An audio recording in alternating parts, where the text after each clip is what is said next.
Another news, an Air Force training aircraft crashed in Bataan, leaving 2 pilots dead.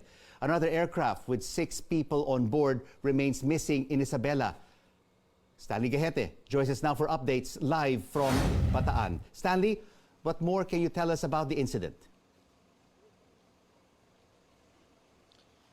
Rico, we're here near the crash site here in Barangay del Rosario in Pilar, Bataan, and we've seen some soldiers this evening carrying debris out of the site as 2 pilots were killed here, according to the Philippine Air Force.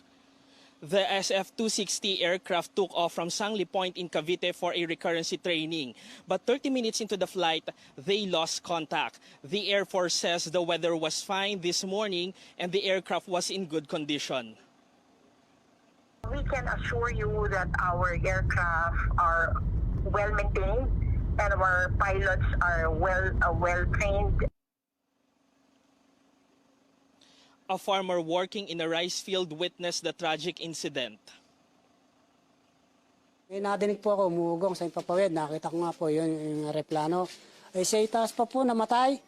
Namatay talaga. Pero nadinig ko, pumutok ng konti. Siguro, pinapandar nila muli. Hindi umandar. Nakita ko, bumababa siyang paganyan, no? Paganyan-ganyan siya. Dahan-dahan. Bigla siyang sumatsyad nga sa bukid. Doon ko nakitang may pumutok kasi sumayad yung kanya, yung isang palektek niya dito. Gumanon siya, kaya pumutok siya. Hindi naman ako makalapit. Umuusok. Kinukuhan ko, baka sumabog. Kumaway na akong kumaway. Sumisinyal ako, nagpaparescue ako sa munisipyo. Meanwhile, in Isabela, authorities are continuing search and rescue operations for a Cessna 206 plane missing since Tuesday.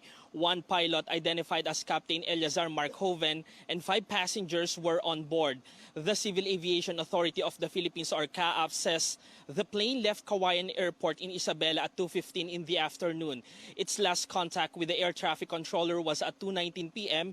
and was recorded near the vicinity of Nagilian Bridge.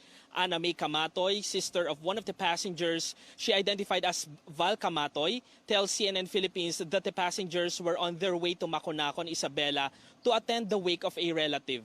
Ana May showed a Facebook video from her son, one of the passengers, indicating clear weather when it was taken. It was the last post from him.